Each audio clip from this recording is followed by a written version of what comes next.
Beep beep, everybody. So, this is the third of 4 videos showcasing antique malls in South Central Pennsylvania where we're looking for baseball cards.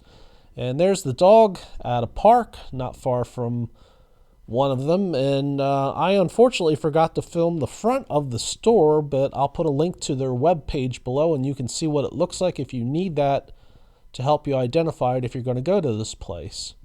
And the first place we went to is Yesteryear Antique Center of Hanover in Hanover, Pennsylvania.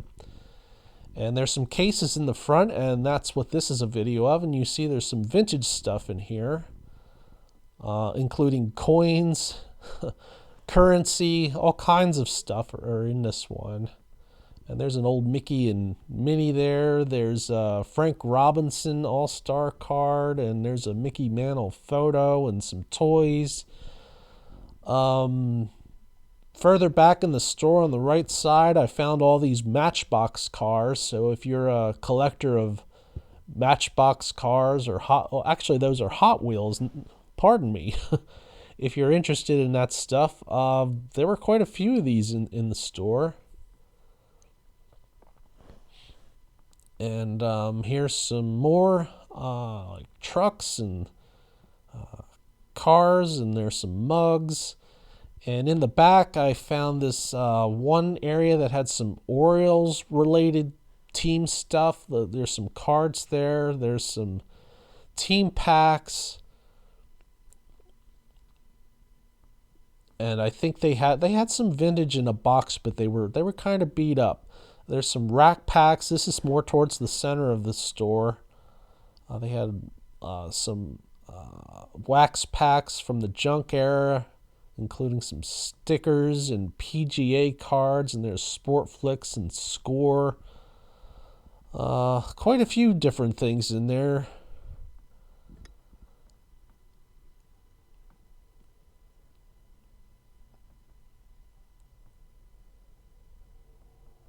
And there's a vendor box. I didn't actually see what was in the vendor box. I should have looked at that. There's some Nolan Ryan, Texas Express, some Ghostbusters 2, and Hot Wheels cars again. Towards the front, behind the register and over to the left were all these cards on display here. It's kind of a peculiar mix of modern and vintage, and there's strangely enough like common cards in this display, and there were some bins that had cards.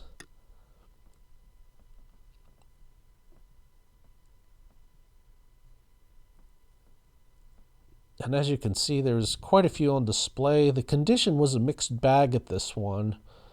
I actually ended up not actually buying any cards at this store, but I thought I'd put this video out there so that you can see what's available here, because maybe something here is to your liking. I did buy some stuff here back in April, but not this time. Now, on the top floor of this building is Golden Lane Antique Gallery, and the bottom floor is Zelma's Emporium of Antiques.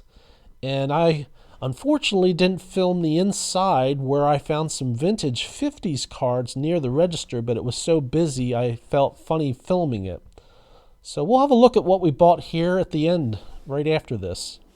Okay, I hope you enjoyed the tour of Yesteryear Antique Center of Hanover.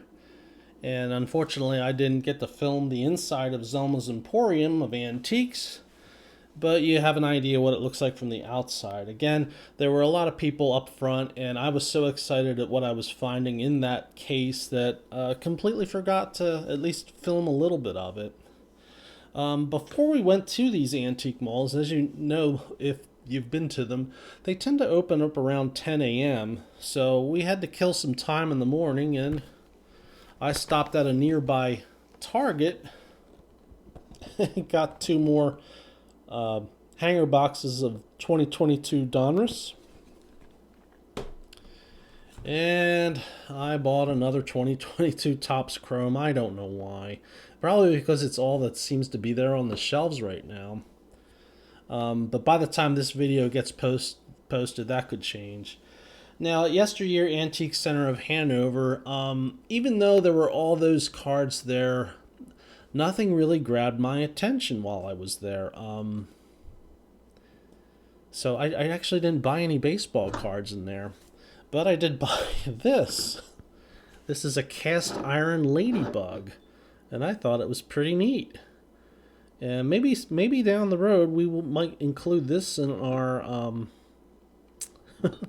on our channel as one of the residents that sit behind everything.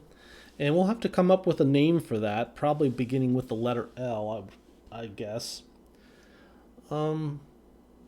Okay, so next place we stopped at was Zelma's Emporium of Antiques, and on the second floor is a place called Golden Lane Antique Gallery. But the area of interest was everything in this one case right next to the register. And I wish I could have filmed it. I think you would have enjoyed it.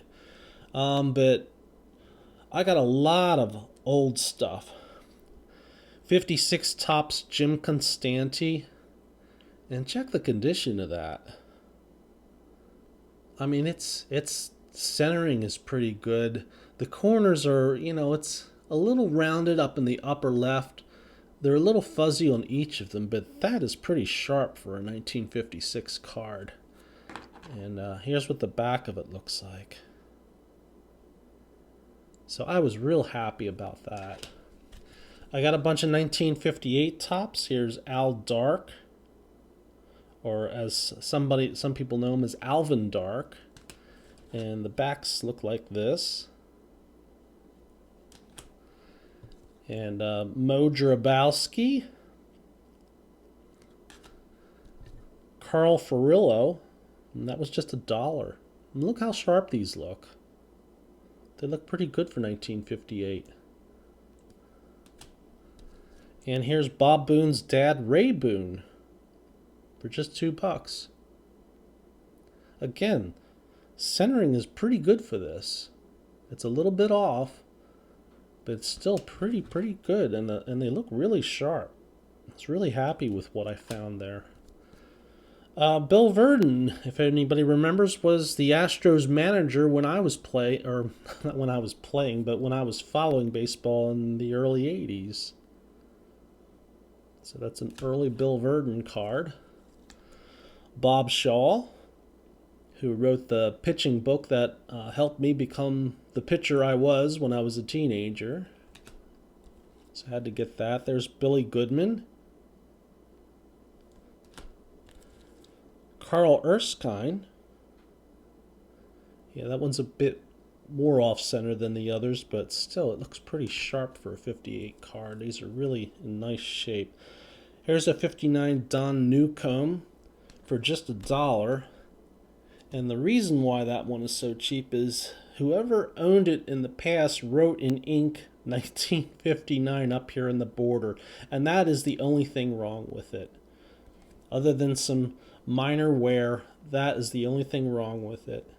And it's unfortunate they wrote that there, because writing on a card usually takes its condition from, excellent, mint, near mint, all the way down to, at the best, good. But the card is really great, and I can forgive this. I don't know about other folks, and if I sent this in to get it graded, I'm sure they wouldn't forgive just that. Usually when you find cards with writing, they have mustaches drawn on the players or lots of scribbles and scribbles all over the back, but this just has 1959, that's all. But that didn't stop me from buying it. Here's another one, Hank Aguirre, and I don't think that one has that on the back. Let me have a look at it. Yep, that one has it. I pulled it out a little bit. That's why that one was so cheap. So this seller knew what they had, knew it was written on, and they priced accordingly. And I can't complain about that. That's very fair to do. Ray Boone, Bob Boone's dad again. And that one doesn't appear to have the 1959 written on it. So some of them had it and some of them didn't. Here's Ted Klaczewski. That one does have it on the back. Bob Serve. That one is not written on the back. Here's Bob Shaw again. And that one is unwritten on the back. Del Ennis. That one does have it on the back. You can see it up there in the corner. Vern Law. And that one has it too. So most of those dollar ones were written on the back. There's a Johnny Blanchard rookie card. And that does have it written on the back. Bobby Richardson. And that one does too. And Johnny Callison rookie card. And that does not appear to have that written on the back. Harvey Keene, who a lot of people remember later on as the manager of the Brewers. Harvey's Wallbangers, they called them. That does have it written on the back. He had a pretty decent career. I think he finished his career with a 300-plus average. And Rocky Colavito. And that one is not written on the back. And it looks pretty good for 1959. And a 1959 Cleveland Indians team checklist. And the checklist is unmarked.